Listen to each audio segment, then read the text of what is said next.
Challenge करता हूं मोदी सरकार को और इलेक्शन कमीशन को कि इन सबूतों को काउंटर करके दिखा दें।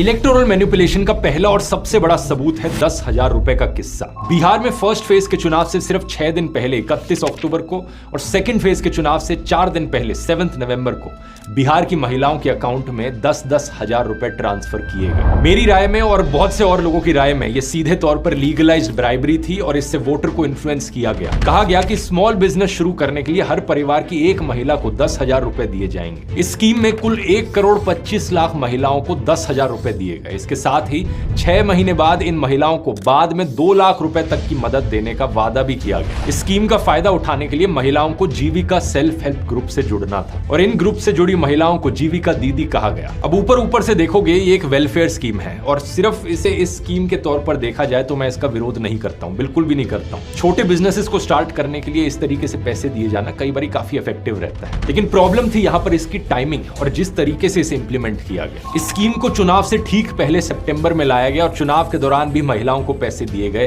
ताकि 10,000 रुपए देकर उनका वोट इन्फ्लुएंस किया जा सके। आप पूछोगे वोट कैसे इन्फ्लुएंस हो रहा है? उनकी मर्जी है ना, 10,000 रुपए देने के बाद वो किसे वोट दे। बात सही है, लेकिन यहां पर जानते हो क्या किया गया? उन्हें एक वादा दिखाया गया कि अभी तो इतने पैसे मिल गए, लेकिन और पैसे बाद में चाहिए, लाखों रुपए बाद में चाहिए तो हमें वोट करो। यहां पर सबसे बड़ा सवाल वैसे इलेक्शन कमीशन पर उठता है, क्योंकि मॉडल कोड ऑफ कंडक्ट के रूल्स में क्लियरली लिखा गया है कि सरकार किसी को भी पैसे नहीं दे सकती चुनाव के वक्त, स्पेशली तब जब मॉडल कोड ऑफ कंडक्ट लागू हो जाता है। बिहार में 6 अक्टूबर को ये कोड ऑफ कंडक्ट लागू हुआ, लेकिन इसके बाद 17 अक्टूबर, 24 अक्टूबर, 31 अक्टूबर और 7 नवंबर तक को भी महिलाओं को 10,000 रुपए दिए जा रहे थे। इमेजिन करो दोस्तों, बिहार देश का सबसे गरीब राज्य है और इलेक्शन से ठीक पहले यहां पर आप गरीब लोगों को बैंक अकाउंट में 10-10 हजार रुपए दे रहे हो और फिर उनके सामने गाजर लटका के कह रहे हो कि अगर हमें वोट दोगे तो आने वाले टाइम में लाखों रुपए मिल सकते हैं। ये इलेक्शन हो रही है, चिट फंड स्कीम चल रही है। 25 दिन में पैसा डबल।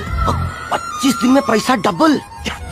इंटरेस्टिंग चीज यह है दोस्तों कि अगर अपने देश का इतिहास देखोगे, जब भी स्टेट गवर्नमेंट्स ने ऐसा कुछ करने की कोशिश करी थी तो इलेक्शन कमीशन ने किसी भी हालत में ये सब होने नहीं दिया था। जैसे कि मार्च 2004 में इलेक्शन कमीशन ने तमिलनाडु की जयललिता सरकार के किसानों को पैसे देने पर रोक लगा दी थी, जबकि ये स्कीम तो मॉडल कोड ऑफ कंडक्ट लागू होने से 1 साल पहले से चल रही थी। इसी तरह मार्च 2011 में तमिलनाडु में ही इलेक्शन कमीशन ने डीएमके सरकार की फ्री कलर टीवी देने की स्कीम पर भी रोक लगा दी थी। ये स्कीम भी सितंबर 2006 से चल रही थी, लेकिन इलेक्शन कमीशन ने कहा अगर इलेक्शन नजदीक आ रही है तो इस तरीके से फ्री सामान नहीं बांटा जा सकता। इसका और रीसेंट एग्जांपल देख लो, मार्च 2024 में आंध्र प्रदेश सरकार को 6 स्कीम्स के तहत लोगों को 14,000 करोड़ रुपए ट्रांसफर करने से रोक दिया गया था। नवंबर 2023 में तेलंगाना की बीआरएस सरकार किसानों को पर एकड़ 5,000 रुपए देना